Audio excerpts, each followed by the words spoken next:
Morning. I'm out running again, and who can blame me with this amazing weather. I can't say how uplifting it is to see blue skies without weird noughts and crosses and stripes running across the skies. It's utterly glorious.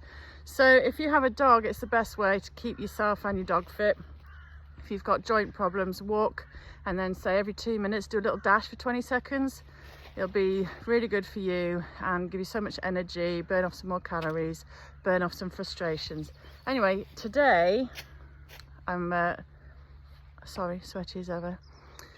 A few things. I just heard that the courts are overwhelmed with cases to deal with, so we all know the answer to that, don't we? Get the police back to just patrolling and dealing with actual violence, like actual violence, rape, assault, theft, burglary, blah blah blah, all these kind of things, actual physical violence. Stop policing words. The only words they should look at are where you've got a terrorist, a known terrorist, as they're often known, and they're potentially conversing on the dark web, making plans, blah blah blah. Yes, they're the people you should be policing online, nobody else. Free up the police to police actual crime, and don't take any nonsense and all this lefty rhetoric about words can be violent as well. Oh, get over.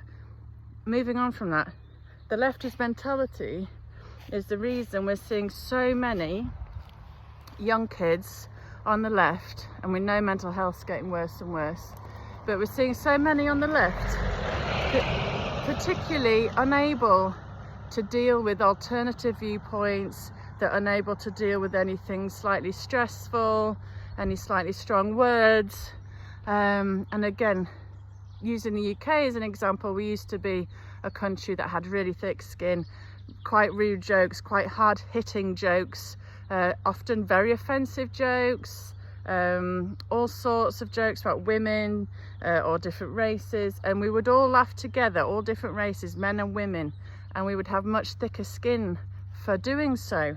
And today the left are, in my opinion, very extreme in that they, you'll hear one thing, and I'll go on to that in a minute, say by the likes of Farage or Trump, and straight away their rhetoric is all, oh, they're extremists, they're far right, they're fascists, they're dangerous.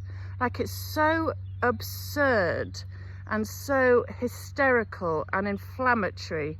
And then you get these kids that can't deal with it, and they think that they're in their right to then go lash out at people because they dare have a different opinion. The left, the media, the lefty politicians, lefty governments, they have a lot to answer for in terms of our rapidly declining mental health in many of our young, and their aggressive reactions to what many of us see as just everyday conversation and debate. So linking on to that is the whole paracetamol, Tylenol, can't pronounce that properly, situation that happened yesterday. And you've got the media are blowing up, talking about Farage or Richard Tice or anybody who dares says, well, there have been errors in medical history, so why don't we just see what they have to say? And instead, again, it's all, these people are dangerous, this is ridiculous, trying to shut conversation down immediately. And again, we need to step back. We need to start learning again how to debate, how to listen, how to converse politely, maturely, how to broaden your array of media sources, and just to step back a little bit and maybe go, oh, okay, well, this is the FDA actually, and a Harvard study. This isn't Trump. This is actual scientists suggesting this. And when you even spend 5 minutes, often a place like X where you can follow lots of experts and within minutes find loads of information, it's like, okay, there is something here. So why don't we suggest to pregnant women, if you need paracetamol, you really need it, then yes, balance of risk, perhaps you need to make that decision, because having a temperature as a pregnant woman is not good. But say, you know what, this has come to light, and Tylenol is produced by Johnson & Johnson, and I think they had a historic legal lawsuit where they had to pay out billions, millions because of links to cancer with their talc product. So, you know, maybe we'll just have a look at this, and I'll get back to you when I've learnt a little more.